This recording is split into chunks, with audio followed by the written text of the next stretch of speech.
ആരെയും കൂസാത്ത ഇരുമ്പുമറയുള്ള പ്രോട്ടോകോളുള്ള ഒരു രാജ്യം, ഒരു ഭരണാധികാരി, അമേരിക്കൻ പ്രസിഡന്റോ ബ്രിട്ടീഷ് പ്രധാനമന്ത്രിയോ ആര് തന്നെ വന്നാലും കൊട്ടാരത്തിന്റെ പടിവാതിൽക്കൽ മാത്രമേ അദ്ദേഹം അതിഥികളെ സ്വീകരിക്കാറുള്ളൂ.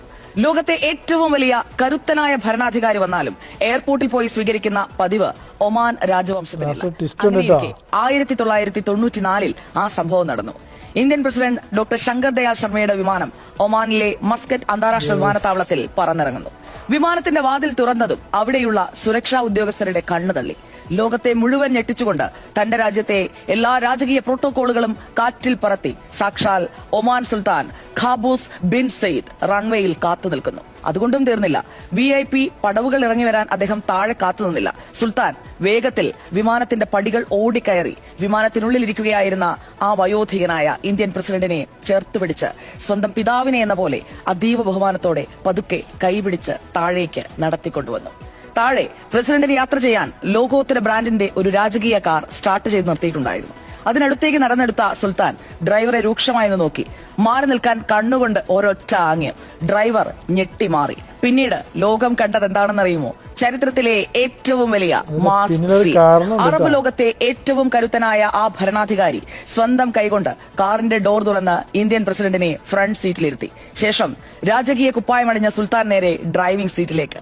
ഒമാന്റെ രാജാവ് സ്വന്തം അതിഥിയെയും കൊണ്ട് കൊട്ടാരത്തിലേക്ക് കാർ ഓടിച്ചുപോയി. എന്തിനായിരുന്നു ലോകം കണ്ട ആ വലിയ പ്രോട്ടോകോൾ ലംഘനമെന്നറിയാമോ? ആ കാഴ്ച കണ്ടുനിന്നവരെല്ലാം ഞെട്ടിത്തരിച്ചു. വിവരം കേട്ടവരൊക്കെ അത്ഭുതപ്പെട്ടു. പല ചോദ്യങ്ങളും ഉയർന്നു. അതിന് പക്ഷേ ഒമാൻ സുൽത്താൻ നൽകിയ മറുപടി കേൾക്കുന്നവരിലെല്ലാം രോമാഞ്ചമുണ്ടാക്കും. അന്ന് എന്റെ കാറിലിരുന്നത് കേവലം ഇന്ത്യയുടെ പ്രസിഡന്റ് അല്ല, മറിച്ച് പൂനെയിൽ ഞാൻ പഠിക്കുന്ന കാലത്ത് എനിക്ക് അക്ഷരം പകർന്നു നൽകിയ എന്റെ സ്വന്തം പ്രൊഫസറാണ്.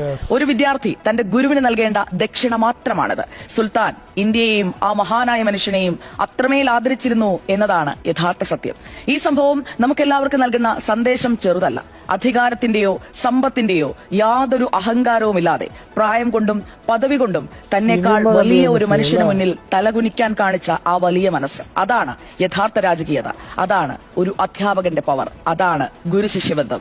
ഓർക്കുക, ഏത് രാഷ്ട്രത്തലവലിന് മുകളിലാണ് വിജ്ഞാനം പകർന്നു നൽകിയ ഗുരുനാഥൻ?